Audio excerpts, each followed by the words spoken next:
അസ്സലാമു അലൈക്കും വറഹ്മത്തുള്ളാഹി വബറകാതുഹു. ബഹുമാനമുള്ളവരെ, തമിഴ്നാട്ടിലെ പളനിക്കടുത്ത് പളനി ഉദുമൽപേട്ട ബൈപ്പാസ് റൂട്ടിൽ ഏകദേശം 9 കിലോമീറ്ററും 300 മീറ്ററും സഞ്ചരിച്ചാൽ മാമൻ രാധ റളിയല്ലാഹു അൻഹും ബീബി ഉമ്മ റളിയല്ലാഹു അൻഹ എന്നിവരുടെ മഖാമിൽ നാം എത്തിച്ചേരാം. നാം ഈ കണ്ടുകൊണ്ടിരിക്കുന്ന മക്കാമാണ് ബീബി ഉമ്മ റളിയല്ലാഹു അൻഹുവിൻ്റെ മക്കാം. മുന്നേ വീഡിയോ ചെയ്തിരുന്നു കന്നി ബീബി റളിയല്ലാഹു അൻഹ. മഹദിയുടെ അതേ മക്കാമിൽ നിന്നും കുറച്ച് ദൂരം സഞ്ചരിച്ചാൽ, അത് കുറഞ്ഞ ദൂരം മാത്രമേ ഉള്ളൂ സഞ്ചരിക്കാനുള്ളത്. പല്ലാർ ഡാം തൊട്ടടുത്ത്, പല്ലാർ ഡാം റൂട്ടിലാണ് ഈ മക്കാമുകളൊക്കെ സ്ഥിതി ചെയ്യുന്നത്.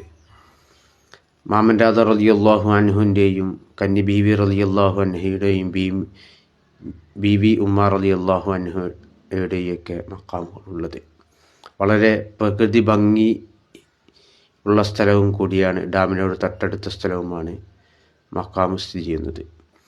ദീനീ ദഅവത്തിന് വേണ്ടി പല നാടുകളിൽ നിന്നും വന്ന് ഇവിടെ ദീനീ ദഅവത്ത് നടത്തുകയും ഒട്ടനവധി കറാമത്തുകൾ കാട്ടിയതുമായ മഹാന്മാരും മഹദികളുമാണ് ഇവിടെയുള്ളത്. ഇതാണ് ബീബി ഉമ്മ റളിയല്ലാഹു അൻഹയുടെ മക്കാം നാം ഈ കണ്ടുകൊണ്ടിരിക്കുന്നത്.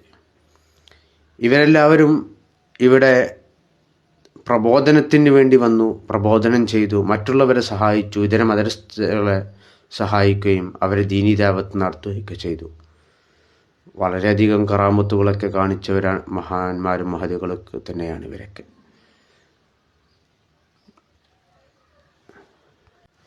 പ്രത്യേകം എടുത്തു പറയേണ്ട ഒരു കാര്യമെന്ന് വെച്ചാൽ ജിന്നുകളുടെ വാസസ്ഥലം കൂടിയാണ് ഈ മക്ബറയുടെ അടുത്തുള്ള സ്ഥലങ്ങളെല്ലാം.